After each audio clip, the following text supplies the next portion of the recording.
Yurtimizda 21-27 aprel kunlari O'zbekiston kitobxonlar yurti shiori ostida 5-Respublika kitobxonlik haftaligi bo'lib o'tmoqda. Ushbu haftalik doirasida Qo'qon shahrida, xususan Amiri nomli axborot kutubxona markazida ham bir qator ma'naviy ma'rifiy tadbirlar tashkillandi.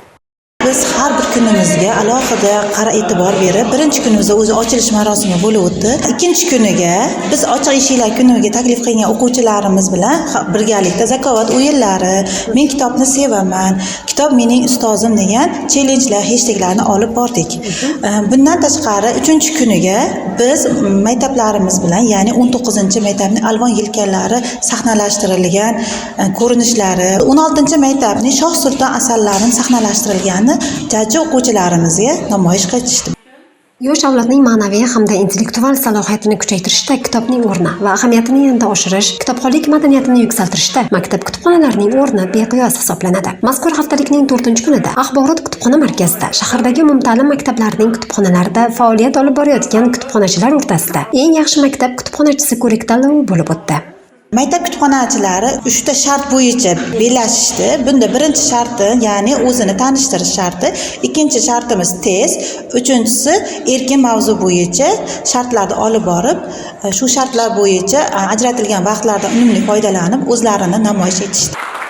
Yakunda o'zining intellektual salohiyatini namoyon etgan kutubxonachilar aniqlanib, ularga tashkilotchilarning diplom va esdalik sovg'alari topshirildi.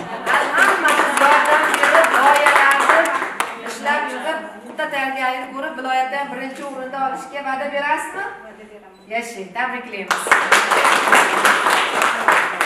Bugun kitobxonlik haftaligi doirasida tashkil etilgan Qo'qon shahar Amiri markaziy kutubxonasida bo'lib o'tayotgan eng yaxshi maktab kutubxonachisi ko'rik-tanlovida ishtirok etdim. Bunda 3 ta shart bo'yicha kutubxonachilar o'rtasida bellashuv bo'lib o'tdi. Birinchi shart videorolik orqali tanishtiruv, maktab faoliyati, kutubxona faoliyati bo'yicha tanishtiruv sharti bo'ldi. Ikkinchi shartimiz test savollari bo'ldi. Uchinchi shart mustaqil ijodiy ishlarimizni taqdim qildik.